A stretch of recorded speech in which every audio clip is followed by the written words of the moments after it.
माननीय सदस्यहरू, म यो सभामा 2074 फागुन 21 गतेदेखि सदस्यको रूपमा र 2074 फागुन 30 गतेदेखि अध्यक्षको रूपमा भूमिका निर्वाह गर्दै यही 2080 फागुन 20 गतेदेखि संवैधानिक व्यवस्था बमोजिम आफ्नो कार्यविधि पूरा गरी बिदा हुँदैछु।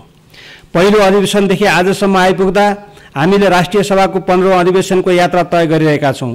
प्रत्येक 2 वर्षमा 1/3 सदस्यको विदाई र 1/3 सदस्यको आगमन हुने संवैधानिक व्यवस्था अनुसार यस वर्ष चौथो पटक 1/3 सदस्यको निर्वाचन सम्पन्न भई नवनिर्वाचित सदस्यहरूको आगमन हुँदै गएको अवस्था छ र यही फागुन 21 गते शपथ ग्रहण गरी उहाँहरू यस सभाको सदस्यको रूपमा आउँदै हुनुहुन्छ। म उहाँहरूलाई राष्ट्रिय सभाको सदस्यको रूपमा निर्वाचित भई कार्यभार सम्हाल्ने लाग्नु भएको यो पूर्व सन्ध्यामा हार्दिक बधाई सहित सफल कार्यकालको शुभकामना दिन चाहन्छु। माननीय सदस्यहरू, स्थायी सभा भएकोले प्रत्येक 2 वर्षमा 1/3 सदस्यको पद रिक्त हुने र उत्तिकै संख्यामा निर्वाचन हुने व्यवस्थालाई कार्यान्वयन गर्ने क्रममा 2075 असार 4 गते राष्ट्रिय सभाका सदस्यको पदावधि निर्धारण गर्न गोला प्रथा कायम गरिएको थियो। सो अनुरूप पहिलो पटक 19 जना माननीय सदस्यको कार्यावधि 2076 फागुन 20 गते, दोस्रो पटक 20 जना सदस्यको कार्यावधि 2078 फागुन 20 गते सकेको थियो भने म लगायत 20 जना माननीय सदस्यको यही फागुन 20 गते कार्यावधि पुरा हुँदैछ। 2074 सालदेखि हालसम्म आइपुग्दा राष्ट्रिय सभाका पहिलो निर्वाचन सहित 4 वटा निर्वाचनहरू सम्पन्न भई सभामा 101 जना सदस्यले प्रतिनिधित्व गर्ने मौका पाइसक्नु भएको छ भने 19 जना माननीय सदस्यहरूले यही फागुन 21 गतेदेखि सभाको सदस्यको रूपमा भूमिका निर्वाह गर्दै हुनुहुन्छ। सम्माननीय राष्ट्रपतिबाट 1 जना सदस्यको मनोनयन हुन बाँकी रहेको छ। हालसम्म सभामा निर्वाचित सदस्यहरूमध्ये 4 जना सदस्यहरूको पदावधि समाप्त नहुँदै विभिन्न कारणले बीचैमा स्थान रिक्त भएको थियो। सभाका तत्कालीन सदस्य दुर्गा प्रसाद उपाध्यायलाई पदमा बहाल रहँदै 2076 फागुन 2 गते हामीले गुमाउनु परेको थियो। म उहाँप्रति भावपूर्ण श्रद्धाञ्जली अर्पण गर्दै यस सन्दर्भमा सम्झन चाहन्छु। त्यसैगरी सभाका तत्कालीन सदस्य चन्द्रबहादुर खड्का र रामबहादुर थापाको दल त्याग भई स्थान रिक्त भएको थियो भने सभाका तत्कालीन सदस्य खिमलाल भट्टराईले 2079 असोज 23 गते राष्ट्रिय सभाको सदस्य पदबाट राजीनामा दिनुभएका कारण स्थान रिक्त भएको र रिक्त स्थानका लागि राष्ट्रिय सभाका 3 वटा उपनिर्वाचन भई माननीय सदस्यहरू दीर्घनारायण पाण्डे, खिमलाल देवकोटा र कुमार दसोदे निर्वाचित हुनुभएको छ। माननीय सदस्यहरू, सभाको यो 6 वर्षको अवधिमा 14 वटा अधिवेशन सम्पन्न भइसकेका छन् भने 15औं अधिवेशनको आज 9औं बैठक चालु रहेको छ। यो बैठक 6 वर्ष अवधिको अन्तिम बैठक हो। आजको बैठकसम्म आइपुग्दा जम्मा 1184 दिन सभाको अधिवेशनहरू चालु रहे र आजको बैठक समेत गरी 336 दिन बैठक बसी 389 वटा बैठक सम्पन्न भएका छन्। आजको बैठकको स्थगित हुने अनुमानित समय समेत यी बैठकहरूमा 588 घण्टा 42 मिनट समय व्यतीत भएको छ। विगत 6 वर्षमा राष्ट्रिय सभाका 112 वटा बैठकमा विशेष समय रहेको र उक्त समयमा दोहोरिएर 95 जना माननीय सदस्यहरूले 978 पटक विशेष समयमा बोल्नु भएको थियो। त्यसैगरी यस अवधिमा सभाका 101 वटा बैठकमा शून्य समय सञ्चालन हुँदा दोहोरिएर 81 जना माननीय सदस्यहरूले 590 पटक बोल्नु भएको थियो। माननीय सदस्यहरू, राष्ट्रिय सभाले यस कार्य अवधिमा सभा र समिति मार्फत विधि निर्माण र संसदीय निगरानीमा महत्त्वपूर्ण कामहरू भएका छन्। यस अवधिमा संघीयता कार्यान्वयन, अध्ययन तथा अनुगमन संसदीय विशेष समिति गठन भई 99 बुँदे सिफारिस सहितको प्रतिवेदन सभामा पेश भएको थियो भने 2 पटक राष्ट्रिय सभा नियमावली संशोधन भएको छ। नियमावलीमा संसदीय मर्यादा उच्च बनाउने सम्बन्धी थुप्रै व्यवस्थाहरू भएका छन्। नेपालको संसदीय इतिहासमा यो एउटा कोसेढुङ्गाको रूपमा रहने कुरामा म विश्वस्त छु। यो 6 वर्षको अवधिमा जनप्रतिनिधिले सभामा उठाएका जनसरकारका विषयहरूप्रति सरकारलाई जिम्मेवारी बोध गराई उत्तरदायी बनाउन सभामा उठेका विषयवस्तुको महत्त्वका आधारमा सभाध्यक्षबाट 11 वटा रुलिङ भएका छन् भने 2 वटा अपिल समेत भएका छन्। त्यसैगरी यस अवधिमा संसदीय प्रस्तावको रूपमा विभिन्न 20 वटा प्रस्तावहरू दर्ता भएका थिए। यी प्रस्तावहरूमध्ये 7 वटा जरुरी सार्वजनिक महत्त्वको प्रस्ताव दर्ता भएकोमा 5 वटा सभामा छलफल भइसकेका छन् भने एउटा प्रस्तावक सदस्यहरूले फिर्ता लिनुभएको र चालु 15औं अधिवेशनमा दर्ता भएको एउटा जरुरी सार्वजनिक महत्त्वको प्रस्ताव सम्बन्धित मन्त्रीको समय नमिलेको कारण छलफल हुन बाँकी रहेको छ। त्यसैगरी 5 वटा ध्यानाकर्षण प्रस्ताव दर्ता भएकोमा 4 वटा सभामा छलफल भइसकेका छन् र एउटा प्रस्ताव छलफल हुन नपाउँदै अधिवेशन अन्त्य भएकोले निष्क्रिय भएको थियो। यस अवधिमा दर्ताका हिसाबले 8वटा सङ्कल्प प्रस्ताव दर्ता भए तापनि विषयका हिसाबले दर्ता भएका 6वटा प्रस्तावमाथि सभामा छलफल भइसकेको छ भने अधिवेशन अन्त्य भएका कारण 2वटा प्रस्तावहरू पुनः अर्को अधिवेशनमा दर्ता भएका थिए। यस 6 वर्षको अवधिमा राष्ट्रिय सभामा उत्पत्ति भएका 58वटा विधेयकमध्ये 28वटा विधेयक दुवै सभाले पारित गरी राष्ट्रपतिबाट प्रमाणीकरण भइसकेका छन्। हाल 12वटा विधेयक सभाबाट पारित गरी सन्देशसहित प्रतिनिधि सभामा पठाइएका छन्। त्यसैगरी यस सभामा उत्पत्ति भएका 12वटा विधेयक फिर्ता भएका छन् भने सन्देशसहित पठाएका 5वटा विधेयक फिर्ता नहुँदै प्रतिनिधि सभाको विघटनसँगै निष्क्रिय भए। हाल राष्ट्रिय सभामा सुरक्षित कारोबार पहिलो संशोधन विधेयक 2080 मात्र विचाराधीन अवस्थामा छ।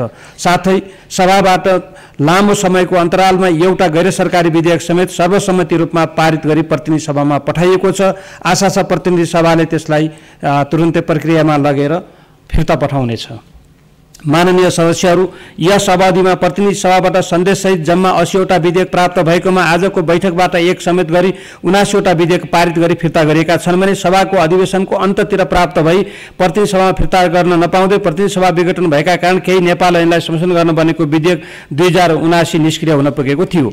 माननीय सदस्यहरू, 2076 असार 26 गतेदेखि असार 30 गतसम्म देशभर परेको अविरल वर्षाको कारण तराई मधेस पहाड लगायत मुलुकका विभिन्न भागमा धेरै संख्यामा व्यक्तिहरू हताहत भएका, बेपत्ता भएका, घाइते भएका, घरबास खेतबारी विहीन भई विस्थापित भएका, विभिन्न राजमार्गहरू क्षतिग्रस्त भई यातायात तथा आवागमन अवरुद्ध भएका, विद्यालयहरू क्षतिग्रस्त भई पठन पाठनमा समस्या आएको, विद्युत सेवा रोकिएको, खानेपानीको अभाव भएको जस्ता विपत्तिहरू सिर्जना भएको सन्दर्भमा सभाका अध्यक्षको नेतृत्वमा राष्ट्रिय सभामा प्रतिनिधित्व गर्ने तत्कालीन 4वटै राजनीतिक दलको प्रतिनिधित्व हुने गरी बाढी र डुबानबाट सबैभन्दा बढी प्रभावित तराईका 10 जिल्लाहरूको स्थलगत निरीक्षण गरी बाढी तथा डुबानबाट परेको प्रभाव, क्षतिको विवरण, भए गरेका राहत उद्धार तथा पुनर्स्थापनाका काम कारबाहीको बारेमा जानकारी लिने र तत्काल र दीर्घकालमा गर्नुपर्ने कार्यहरू पहिचान गरी नेपाल सरकारलाई सुझाव सहितको स्थलगत निरीक्षण प्रतिवेदन 2076 तयार गरिएको र सो प्रतिवेदनमाथि सभामा छलफल गरी प्रतिवेदनले औल्याएका विषयको कार्यान्वयन गर्न सरकारलाई निर्देशन समेत दिएको थियो।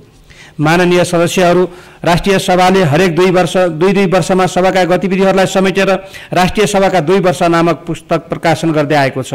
यसै क्रममा 2वटा पुस्तक प्रकाशन भइसकेका छन् भने यस वर्ष पनि प्रकाशनको अन्तिम चरणमा रहेको छ। त्यसैगरी राष्ट्रिय सभाको पहिलो 6 वर्षमा सभा र समितिबाट सम्पादित गतिविधिहरूको सार, विश्व परिवेशमा राष्ट्रिय सभाको अवधारणा, विभिन्न विज्ञहरूको नजरमा राष्ट्रिय सभा र राष्ट्रिय सभाको 6 वर्ष समेटी सभाको समीक्षात्मक पुस्तिकाको रूपमा राष्ट्रिय सभाको पहिलो 6 वर्ष नामको पुस्तकको प्रकाशनको कार्य भइरहेको छ। त्यसैगरी संसदमा समिति प्रणाली राष्ट्रिय सभा विशेष नामको पुस्तक समेत प्रकाशन भएको छ। यस अवधिमा संसदीय समितिहरूबाट पनि संसदीय निगरानी तथा विधि निर्माणमा महत्त्वपूर्ण कार्यहरू भएका छन्। यस अवधिमा दिगो विकास तथा सुशासन समितिका 169वटा बैठकहरू बसेका छन् भने समितिले आफ्नो विषय र कार्यक्षेत्रभित्र रही विभिन्न 11वटा स्थलगत अध्ययन, अवलोकन, भ्रमण र अन्तर्क्रिया कार्यक्रमहरू सम्पन्न भएका छन्। समितिले दिगो विकास लक्ष्य कार्यान्वयनमा संसदीय निगरानी सम्बन्धी परीक्षण सूची सहितको हाते पुस्तिका र नेपालमा दिगो विकास लक्ष्यबारे आधारभूत जानकारी समेटेका 2वटा पुस्तकहरू प्रकाशन गरेको छ। त्यसैगरी यस अवधिमा प्रत्यायोजित व्यवस्थापन तथा सरकारी आश्वासन समितिका समितिले 198वटा बैठकहरू बसेका छन् भने समितिले आफ्नो कार्यक्षेत्रभित्र रही विभिन्न 45 स्थानहरूको स्थलगत अध्ययन, अवलोकन, भ्रमण र अन्तर्क्रिया कार्यक्रम गरेको छ। समितिले प्रत्यायोजित विधायन सम्बन्धी परिचयात्मक पुस्तिका, सरकारी आश्वासन सम्बन्धी जानकारीमूलक पुस्तिका, नेपालको कृषि, ऊर्जा र दूरसञ्चार क्षेत्रका प्रत्यायोजित विधायनको अध्ययनमा देखिएका विषयहरू समेटी तयार पारेको पुस्तिका र राष्ट्रिय सभा तथा संयुक्त सदनमा व्यक्त सरकारी आश्वासनहरूमध्ये राष्ट्रिय गौरवको आयोजनाहरूको सम्बन्धमा व्यक्त गरिएका सरकारी आश्वासनको कार्यान्वयन अवस्था सम्बन्धमा अध्ययन पुस्तिका प्रकाशन गरेको थियो। त्यसैगरी यस अवधिमा विधान व्यवस्थापन समितिका 546वटा बैठकहरू बसेका छन्। समितिले आफ्नो क्षेत्राधिकारभित्र रहेका विधेयक, व्यवस्थापन, ऐन कार्यान्वयन, मापन तथा अध्ययन अनुसन्धानका सन्दर्भमा समय समयमा स्थलगत अध्ययन अवलोकन गर्ने गरेको छ। यस अवधिमा समितिले आफ्नो विषय र कार्यक्षेत्रभित्र रही विभिन्न 30 स्थानमा सरकारवालाहरूसँग अन्तर्क्रिया तथा छलफल कार्यक्रम सम्पन्न गरेको थियो। विधान व्यवस्थापन समितिले नेपालमा कानुनको सामाजिक जाँच, उत्तरविधायिकी परीक्षण सम्बन्धमा अन्तर्राष्ट्रिय अभ्यास र नेपालको सन्दर्भमा अवलम्बन गर्नुपर्ने विषयवस्तु समावेश गरिएको पुस्तक र विधि निर्माणदेखि कार्यान्वयन परीक्षणसम्मका चरणहरू सम्बन्धी 2वटा पुस्तकहरू प्रकाशन गरेको छ। यस अवधिमा राष्ट्रिय सरोकार तथा समन्वय समितिका 234वटा बैठकहरू बसेका थिए भने समितिले आफ्नो विषय र कार्यक्षेत्रभित्र रही विभिन्न 28 स्थानहरूको स्थलगत अध्ययन, अवलोकन, भ्रमण र अन्तर्क्रिया कार्यक्रम गरेको छ। यस समितिले विभिन्न विषयमा 6वटा अध्ययन प्रतिवेदनहरू सभा समक्ष पेश गरेको छ। समितिले उल्लेखित कार्यहरू मार्फत संसदीय निगरानी तथा विधि निर्माण एवं जनसरकारका विषयहरूमा खेलेको भूमिका धेरै नै महत्त्वपूर्ण छन्। माननीय सदस्यहरू, सभाको पहिलो अधिवेशनदेखि यस अधिवेशनसम्म आइपुग्दा सभाका केही सम्झना लायक कार्यहरू गरेको अनुभूति हुन्छ। तोकेकै समयमा बैठक सुरु गर्ने अभ्यास संस्थागत गरिएको छ। समयप्रतिको सचेतनता जगाउन सभाको बैठक तोक्दा सुन्दा चनाखो हुनुपर्ने प्रकृतिको समय निर्धारण गर्ने अभ्यासको थालनी गरिएको छ। सहमतिको आधारमा बैठक सञ्चालन गर्ने परम्परा स्थापित भएको छ। अत्यावश्यक कार्यसूची भएको अवस्थामा अवरोधका बीच पनि भद्र सहमतिका साथ त्यस्तो विषयलाई अगाडि बढाउने अभ्यास गरिएको छ। समयमा काम सुरु गरी समयमै सक्ने हो भने नेपालका आधा समस्याको हल हुन्छ भन्ने लाग्छ। समयको व्यवस्थापन सम्बन्धी यो अभ्यासलाई आगामी दिनमा पनि निरन्तरता दिन र यसलाई देशभर लागू गर्न म हार्दिक अपिल र आग्रह गर्दछु। सभामा दर्ता हुने संसदीय प्रस्ताव सर्वदलीय अपनत्व हुने गरी दर्ता गर्ने र सर्वसम्मत रूपमा सभाबाट स्वीकृत गर्ने अभ्यासको थालनी गरिएको छ। छोटो समयका लागि भए पनि दफावार छलफलका लागि विधेयकहरू सकेसम्म समितिमा पठाउने गरिएको छ। ऐन तत्काल प्रारम्भ हुन सम्भव हुँदैन भनी प्रमाणीकरण भएको निष्क्रिय अवधिपछि मात्र प्रारम्भ हुनुपर्ने विषयको उठान र संस्थागत गर्ने कार्य गरिएको छ। ऐन कार्यान्वयन मापनको अभ्यास राष्ट्रिय सभाबाट सुरु भएको हो। जथाभावी प्रत्याशित विधान बन्नु हुँदैन भन्ने विषयलाई अभियानको रूपमा अगाडि बढाएको छ। समितिका प्रतिवेदनमाथि सभामा छलफल गर्ने अभ्यासको थालनी गरिएको छ। सभाको बैठकको उपस्थिति विद्युतीय माध्यमबाट गर्ने र वेबसाइट मार्फत सार्वजनिक गर्ने कार्यको प्रारम्भ गरिएको छ। सभामा भएका गतिविधिको पूर्ण विवरण उतार गरी तयार गर्ने सम्पूर्ण विवरणलाई सम्भव भएसम्म सोही दिन नत्र भोलिपल्ट वेबसाइट मार्फत प्रकाशन गर्ने अभ्यासको थालनी गरिएको छ। सभाको गतिविधिलाई युट्युब मार्फत प्रसारण गर्ने गरिएको छ। त्यसैगरी विदायी हुने सदस्यको सभामा व्यक्त गर्नुभएका विवरणहरूलाई समावेश गरी सदस्यको व्यक्तिगत सम्पूर्ण विवरण सम्बन्धी अलग अलग पुस्तक र सोको डिजिटल कपी समेत विदायीसँग उपलब्ध गराइने अभ्यासको थालनी भएको छ।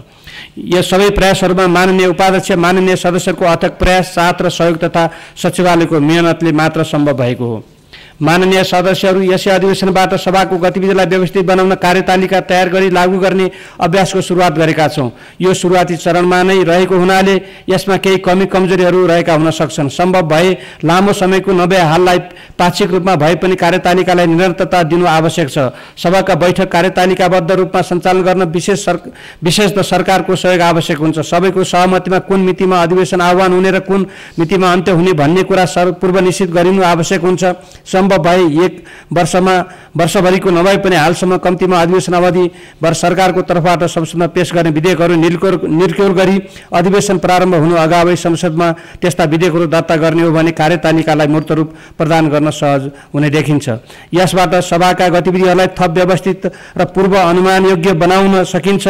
आगामी दिनमा वार्षिक क्यालेन्डरका आधारमा सभा सञ्चालन गर्ने प्रयासलाई सार्थकता प्रदान गर्न सम्पूर्ण सदस्य, सरकार, नागरिक समाज, मिडिया जगत सबैको उत्तिकै भूमिका हुन्छ। संसदको प्रभावकारिता सचिवालयको प्रभावकारितामा निर्भर रहने हुँदा सचिवालय संसदको लागि महत्त्वपूर्ण अवयव हो। संसद तथा सचिवालयलाई यसका प्रभावकारी बनाउन सरकारको पनि सहयोग आवश्यक पर्छ। माननीय सदस्यहरू, हिजोका दिनमा भएका कमी कमजोरीहरूबाट पाठ सिकेर उल्लेखित अभ्यासहरूलाई अझ परिष्कार गर्दै संस्थागत गर्दै आगामी कार्यदिशा तय गर्नु आवश्यक छ। विगतमा हामीले स्थापना गरेका मानकहरूलाई संस्थागत गर्दै सभाको गरिमा बढाई संसदीय मर्यादा कायम राखी नेपालको संविधानको मर्म र भावना अनुरूप राष्ट्रिय सभाप्रतिको जनापेक्षालाई अझ उच्च तहमा पुर्याउन सबै तहबाट अहम भूमिका हुने र यो सभाको गरिमा अझ बढ्ने आशा, भरोसा र विश्वास लिएको छु।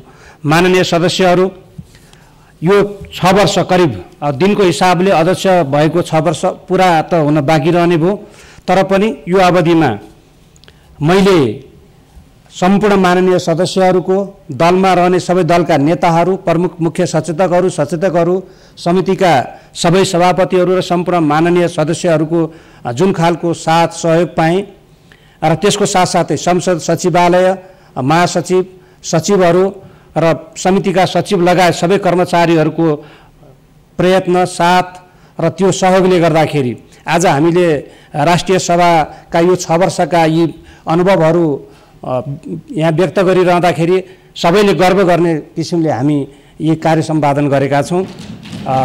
म यसको लागि यहाँहरू सबैलाई बधाई भन्न चाहन्छु। र अझै धेरै गर्न बाँकी पक्कै पनि छ।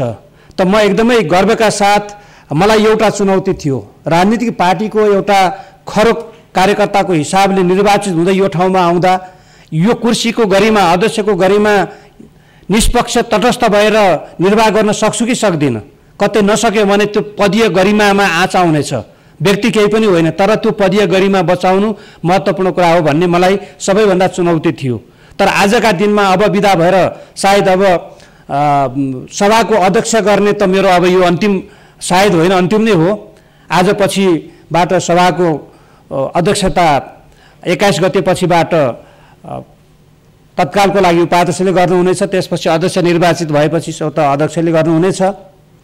यसकारण यो समयसम्म यस ढङ्गले निष्पक्ष ढङ्गले सञ्चालन गर्ने जुन वातावरण बन्यो र म त्यसमा सफल पनि भएँ, यो सबै यहाँहरूको देन हो। यस्तो साथ दिनुभयो जटिल अवस्थामा पनि, अत्यन्तै प्रतिकूल र दुई सदन भएको हुँदा प्रतिनिधि सभामा कुनै विषयहरू खरो ढङ्गले उठेर अवरुद्ध भइरहँदा पनि हामीले अत्यन्तै सौहार्द वातावरणले समझदारीपूर्ण ढङ्गले हामी सभा चलाउन सक्यौँ र अधिकांश विधेयकहरू हामीले सर्वसम्मतिले पास गरिरहेका छौँ। यो हाम्रो अत्यन्तै ठुलो उपलब्धि हो भन्ने मलाई लाग्दछ। यसकारण म यी सबै कार्यहरूमा यहाँहरूको साथ सहयोगको सधैँभरि पनि स्मरण गर्नेछु र मलाई भोलिका दिनमा राजनीतिक जीवनमै अगाडि बढ्दा पनि मलाई सबैको त्यो भावना समेटेर साझो बनेर हिँड्ने प्रेरणा चाहिँ यो सभा र यहाँहरूले दिनुभएको छ। म यो पनि यहाँ राख्न चाहन्छु। जाँदा जाँदै आज हामीले नियमावली पास गऱ्यौँ, यसलाई संशोधन गरेर पास गरेका छौँ, सर्वसम्मतिले पास गऱ्यौँ। मेरो एउटै मात्र जोड के भने नियमावली जस्तो विषय यसलाई संशोधन गर्दा पनि यो संसदलाई, राष्ट्रिय सभालाई सञ्चालन गर्ने, यसलाई सर्वसम्मत बनाउने पहिलो प्रस्थान आधार स्तम्भ नै नियमावली हो। त्यसकारण यसमा मत विमत नगरौँ भन्दाखेरि र अझ हामीले त्यही आधारमा समिति, त्यो यसको संशोधन समितिमा पनि हामीले के गर्यौँ, अलिक ठुलो आकार दिएर सबै पक्षलाई सबैलाई समेटेर बनाएका थियौँ। त्यहाँबाट आइसकेपछि केही संशोधन आए र त्यो क्रममा चाहिँ छलफलहरू लामो भयो, केही अलिकति चित्त दुखाएका कुराहरू पनि रहे र भविष्यमा आवश्यकता अनुसार फेरि परिमार्जन हुँदै जाने कुराहरू छँदैछन् आफ्नो ठाउँमा। तर पनि यसलाई मलाई पनि अलिअलि शङ्का लाग्यो, कतै यो यति धेरै कामी र अत्यन्तै विवादित विषयहरू जुन राजनीतिक तहमा अत्यन्तै विवादित पनि थिए, त्यस्ता विवादित विषयलाई समेत हामीले समाधान गरेर गएको बेलामा यो नियमावली, त्यसमा पनि हामी सबैको चासो के भने नयाँ अब आउनुहुने माननीय सदस्यहरू, अब अध्यक्ष पनि नयाँ निर्वाचित हुने बेलामा यो पुरानो अनुभवको आधारमा केही कुराहरू हामीले व्यवस्था गर्दा पछि सञ्चालन गर्नलाई सजिलो हुन्छ भन्ने सबैको साझा अवधारणाका साथ जानु अगाडि यसलाई परिमार्जन गरौँ भन्ने साथमा नै हामी यसलाई अगाडि लिएर आयौँ र आज त्यो हुँदैन कि भन्ने भएको थियो, तर सबैको सुझबुझका साथमा यो सर्वसम्मतिले पारित भएको छ। म यहाँहरूलाई बधाई भन्न चाहन्छु र म एउटै आग्रह चाहिँ भविष्यमा पनि, अब हामी त जाँदैछौँ, आज पछि हामीले सदनमा बोल्ने अब यो समय छैन जाने 20 जनाको लागि, तर अब यहाँ रहनुभएका र अब आउनुहुने माननीय सदस्यहरूलाई मेरो फेरि पनि एउटा आग्रह के छ भने सदनमा भाषाहरू प्रयोग गर्दाखेरि शिष्ट मर्यादित गर्ने कुराहरू, विचार व्यक्त गर्दा पनि व्यक्ति पूर्व वक्ताहरू भयो भने व्यक्ति तोकेर बोल्ने कुराहरू हाम्रोमा अत्यन्तै ती कमै भएका छन्। कहिलेका अपवाद बाहेक त्यस्तो भएको छैन र त्यो कहिले नहोस्। यसले यसको मर्यादा बढाउन, व्यक्ति तोकेर बोल्न थाल्यो भने त्यसले के हुन्छ, प्रतिवाद गर्ने र त्यसले अलिकति मर्यादा घटाउनेतिर जाने स्थिति बन्छ। राष्ट्रिय सभामा त्यो स्थिति आएको पनि छैन, भविष्यमा पनि आउने छैन र अझै म आशा गर्दछु हामीले जति गऱ्यौँ, जति पछि हुन्छ त्यति राम्रो हुनुपर्छ। म यो चाहन्न कि हामीले यति गऱ्यौँ पछि आउनेले यति गर्यो भने मैले गरेको देखिँदैन, अझ कम भइदियो हुन्थ्यो भन्ने कतिपय मान्छेका यस्ता मानसिकता पनि हुने गर्छन् राजनीतिमा। तर त्यस्तो होइन, म प्रत्येक जिम्मेवारीमा पछि आउनेले अगाडिको भन्दा अझ राम्रो गरेकै हुनुपर्छ, तब प्रगति हुन्छ। चाहे त्यो सरकार चलाउने कुरामा होस्, चाहे संसद चलाउने कुरामा या विधि पास गर्ने कुरामा हो, जति सक्दो रचनात्मक हिसाबले र जति सकिन्छ अझ राम्रो गर्ने हो। नराम्रो गर्ने छुट हुनु हुँदैन यो सङ्घीय लोकतान्त्रिक गणतन्त्रमा। त्यसकारण राम्रो गर्नको लागि सबैलाई प्रेरणा मिलोस्।